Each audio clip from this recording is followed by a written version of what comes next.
Our next case is from Ekkono and their customer Acobia.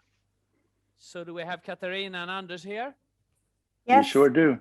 Katarina is here as well. Who will start? And I'll ask the typical question. Can you see the screen? Yes, we can. Oh, that's wonderful. Technology is with me. So hi, everyone. A pleasure to be here. Congratulations, things, 6 years. You're almost grown up child now, so that's really exciting. My name is Anders Alning. I am head of sales and co-founder of Ekkono. And we do machine learning, edge machine learning for IoT, taking it from connected to smart. And with me here, I'm very excited to have Katarina from Acobia. Yes, hello everyone. This is my first presentation of things. I'm really excited, so thank you for inviting us. I'm heading up Acobia. We're a systems integrator working with that for 25 years, where we today gradually take more responsibility for our clients' value creation by integrating even more systems, where we can generate the insights from data and design more and more solutions to solve our clients' problems. One of the clients we will talk about today. Absolutely, and our relationship started at 2018, and we've been doing quite a few exciting projects since then. And one of them is, of course, what's in the picture here, the Öresundsbron that connects Sweden with Denmark, or Denmark with Sweden, depending where you're coming from. And that's the topic of today. You even have the bridge in the background here in my screen. So when it comes to these projects, I think you had a comment on that, Katarina. Well, I think there is a lot of talk about these projects, and of course we've been aware of this transformation or transition into this new world for quite some time, but there are a few successful projects, and we wanted to talk to you about one of these, actually.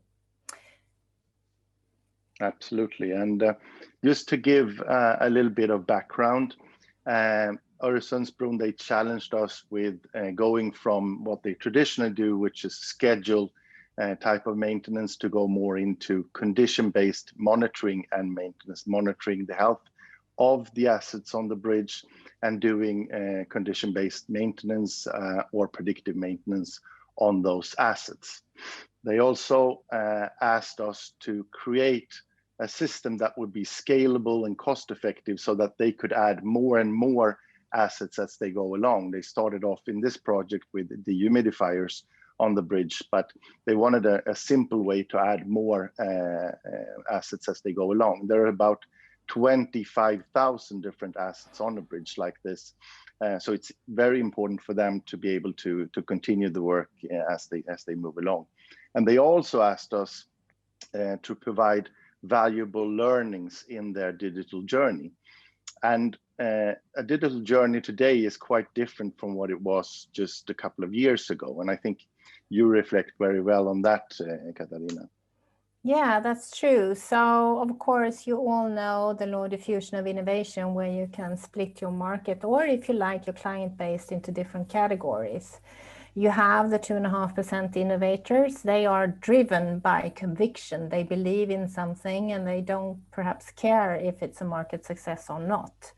Then you have the early adopters, the visionaries.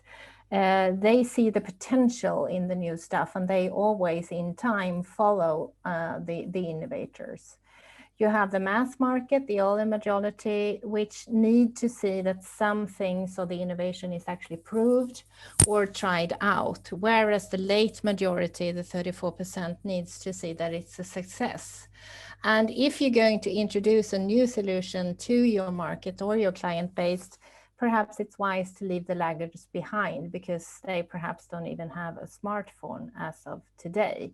So in this case, it's important to understand your client base, but also that the client itself understands the power of taking some risk, because normally you would say that the risk is higher the earlier you are.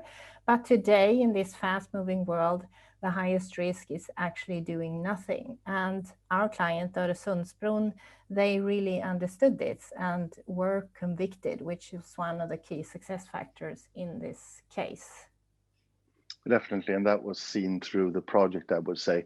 Also, another thing that has been quite important in this project and other projects that we've been involved in is to combine the right type of know-how so that you actually can produce something in a short period of time.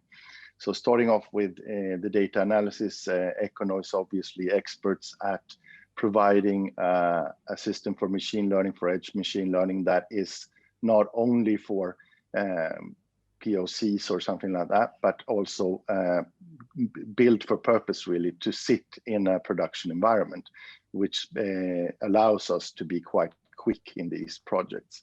And also we combine together with Acobia the knowledge around data science, and that's part of what we're trying to lower the hurdle for with our platform.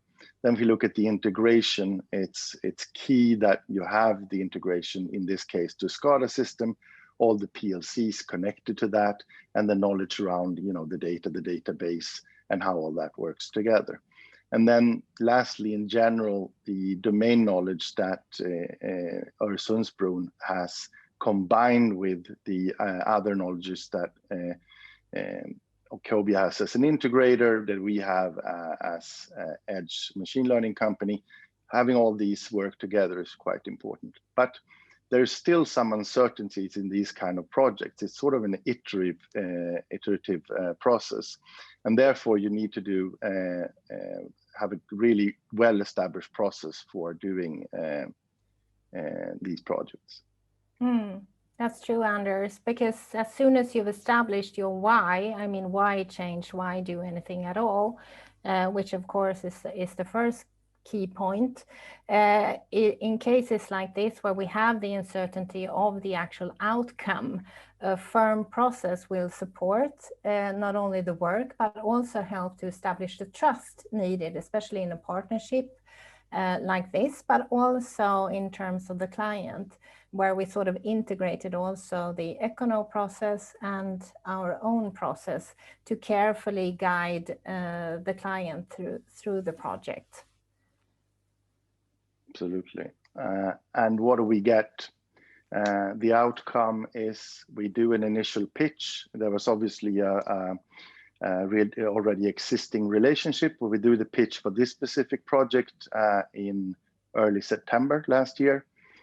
We get the sign-off mid-September, end September. We kick off the project, and we set some pretty tough goals of actually delivering a functioning system on the bridge 17th of December, which we achieved. So it can definitely be done. And when you bring all this type of knowledge together, that's possible. And the outcome obviously is a happy customer. I'm not expecting you to read this slide. There is a beautiful article on our homepage that describes this even further detail. But you could say that, you know, the key elements here: limited time, really focused team, focusing on saving cost. It's not only a one-off where you do one asset. You actually have to take into consideration all the different assets that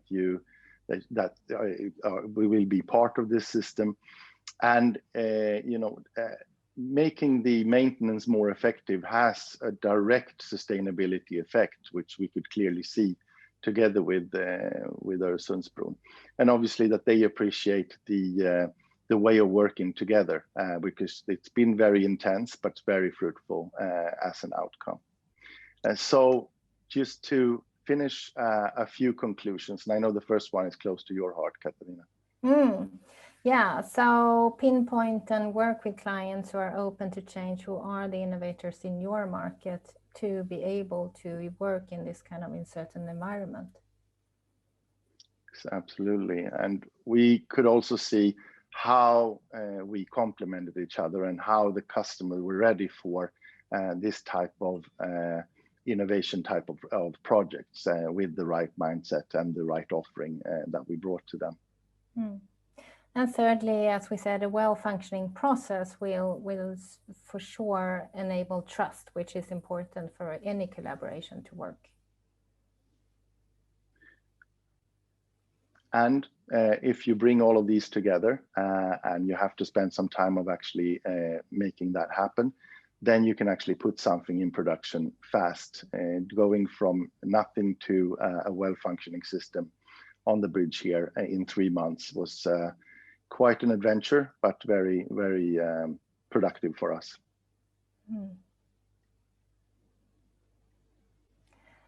And finally, this way also not only became cost effective or cost efficient in the way we sort of address the problem, we also left a more sustainable solution behind, which is of course good for all of us. So that's our brief story with Öresundsbron, Magnus. Great. Well, it's a wonderful case. And Katarina, it was your first time, but the premiere was excellent. So we're looking forward to your next show.